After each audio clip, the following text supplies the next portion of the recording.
let's bring in retired Assistant Inspector General of Police, Wilson Inalegwu, here in the studio, and ARISE News Analyst Frank Tietie from Overflow Studio, who is also a lawyer, so he'll be able to give us the legal perspective of all of this. But let me start with you, retired AIG. I mean, what exactly is responsible for this bickering back and forth between the police and the Police Service Commission? Is it a situation where the Constitution is not clear? Is it vague in terms of who has the mandate, the constitutional mandate, to actually carry out these recruitments, or are other, things playing out? AIG? I think the development is not very good for the security situation we are currently facing. Therefore, I expect that this issue be laid to rest for quite a while. It's been on for too long. And I know there was a judgment of the Court of Appeal. But when this Inspector General of Police came on board, IGP Osman Al-Khali, he made a visit to the Police Service Commission to, and try to do a rapprochement, with the Police Service Commission. I recall during the days of IGP Michael Kiro, when he was IGP, I think a matter like this came. And the police management team and the Police Service Commission came together, discussed the issue and resolved it, and the recruitment continued. The Nigeria Police Force has serious manpower shortage, human resource shortage, and they can no longer continue to allow this bickering to put on hold this recruitment. I think they just have to come together, either the representatives of the staff, the union, the Police Service Commission management team, and the police management team. They need to come together quickly to resolve this issue. The delay, where you get to a police station and you find a police station that should have ordinarily 300 personnel, and you have about 100 or 80, they certainly cannot deliver on their mandate. Therefore, what I expect to do is for ego to be brought low, and then the issue. And also, the Police Service Commission management should find a way of there is a lot that they can do in terms of human resource development, suggestions, so the staff can be properly utilized and they won't have time, because it's not only recruitment that is their duty. There is a lot for them to do, over 9 functions that they have. But each time, this recruitment, but all my appeal would be the Police Service Commission and the police management team and the Police Service Commission management team must quickly come together, just like it happened during the period of IGP Okiro when he was chairman. The rules are clear, aren't they? One is supposed to be supervisory, to superintend the other, but it looks as if either both of them are on an ego trip here, or are the laws setting up the two organizations conflicting or overlapping? Tell us. The Police Service Commission is a civilian oversight on the Nigeria Police Force.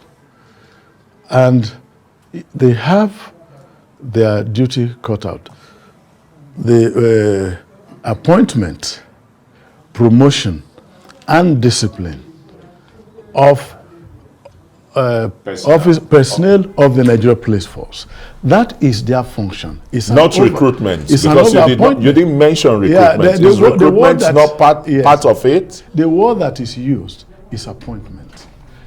But appointment into the police or appointment into an office. But that, I am not a lawyer, because the Court of Appeal has made a decision on that. But all I want to say that the Police Service Commission, apart from the IGP, has the power to appoint, promote persons to offices and the rest of them. So none of them can go it alone.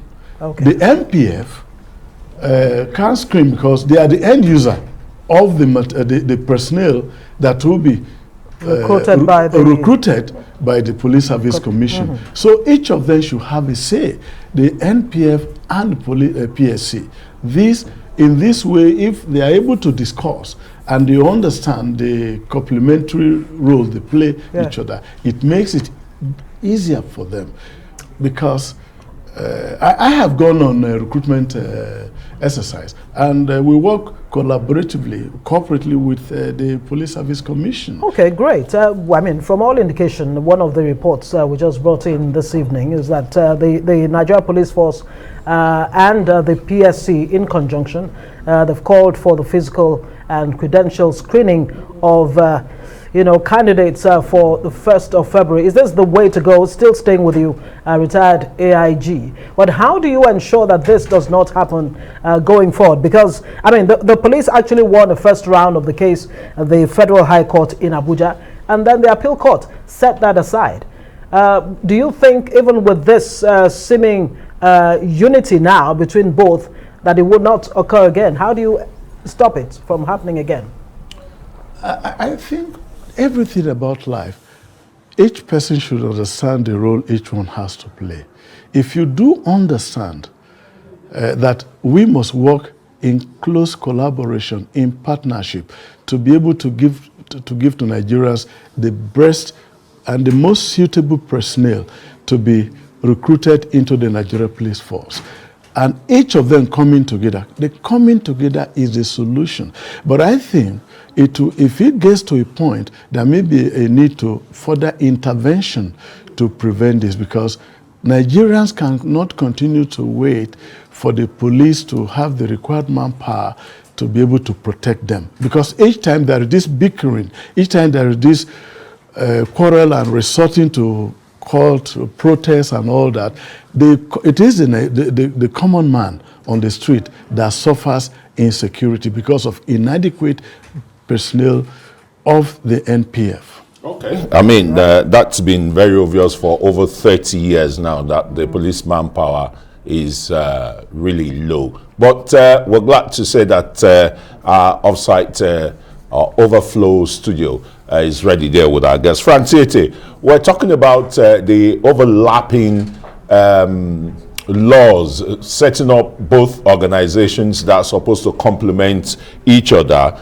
and there is an ambiguity there in the Police Service Commission Act, which says it is responsible for appointments, promotions, and discipline.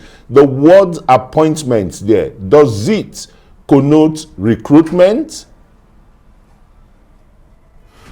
Well, thank you very much. I believe you are specifically referring to Section 30 of the third schedule, part 1 of the Constitution. That's constitutional. It's not statutory. It's not a law made by the National Assembly. That's a fundamental law of Nigeria.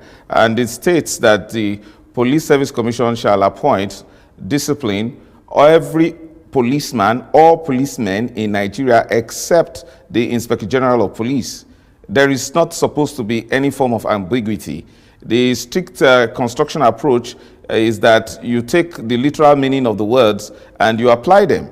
So this confusion here, it's beyond what meets the eye. There's a whole lot to it, because it's, for example, the Police Service Commission, for some strange reasons in the years past, has been comfortable to abdicate its very important role of recruiting policemen for the Nigerian police. This is important because the police is actually the barometer of the quality of law enforcement that we have in a country, and that also extends to the quality of life in a country. So how do you leave that to the Inspector General, who is supposed to be more concerned with the operational use of the police? There are budgetary allocations to the Police Service Commission for the purpose of carrying out recruitment for the police service. Again, it's also very important that in a country of pluralistic interests like Nigeria, whether they are given the forms of sectionalism that can actually happen, it is important that the Police Service Commission carries out its constitutional role. And that role has also been reenacted by the Police the new Police Act of 2020, particularly Section 11, Section 12, and Section 13, and Section 14. There is not supposed to be any form of confusion. But inquiries show that what is happening at the Police Service Commission has been tolerated for some time, except that it is actually the crisis is actually a reflection of several complaints against the management, particularly that of Musliu Smith, who also had a reputation for being an Inspector General, in whose time the Nigeria Police contemplated going on strike. In fact, went on strike for a few days, and now he is the chairman of the Police Service Commission. The workers and unions members are also going on strike for 3 days warning strike. I think it's a managerial problem. It's a problem of persons who are not willing to do their duties, who run the Police Service Commission, who have been comfortable with allowing the IG to recruit policemen. It's not supposed to be so.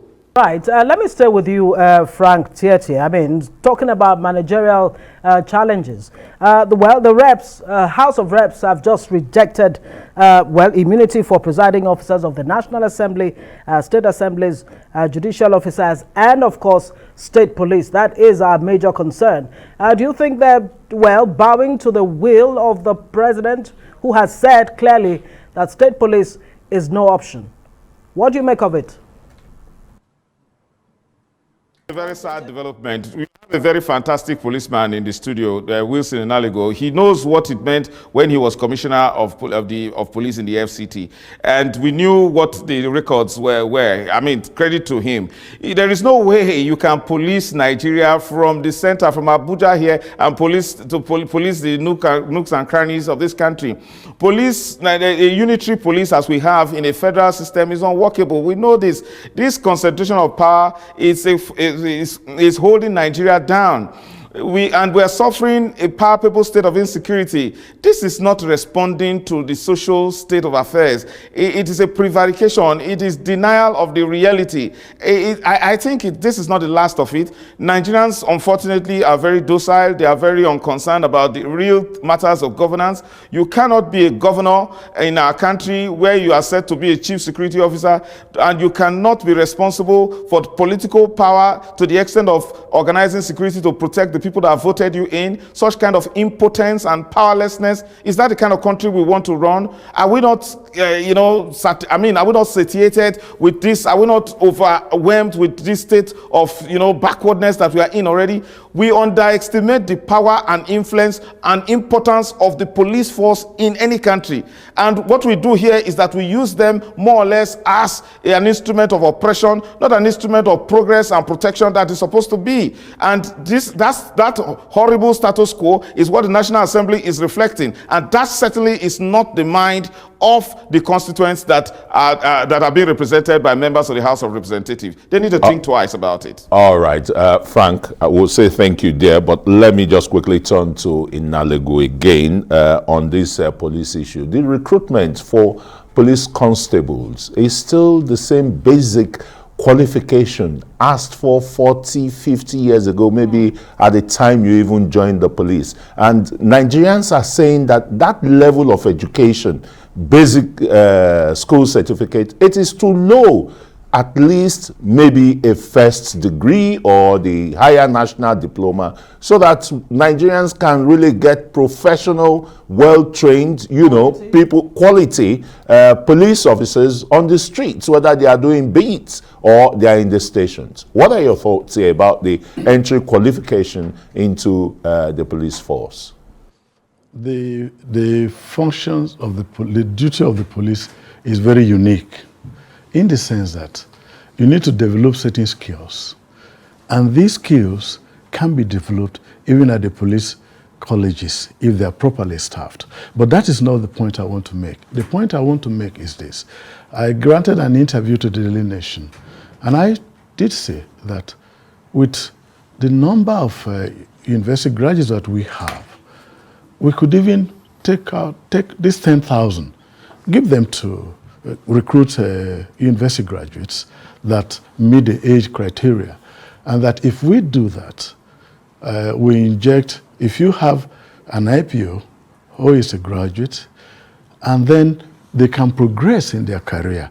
You make it in such a way that these graduates will go from constable, corporal, sergeant, and inspector, and those that have the necessary skills will progress to the officer cadre, while the others will go to the inspectorate cadre. But then I think there is a law that you invest on the graduates who should attain certain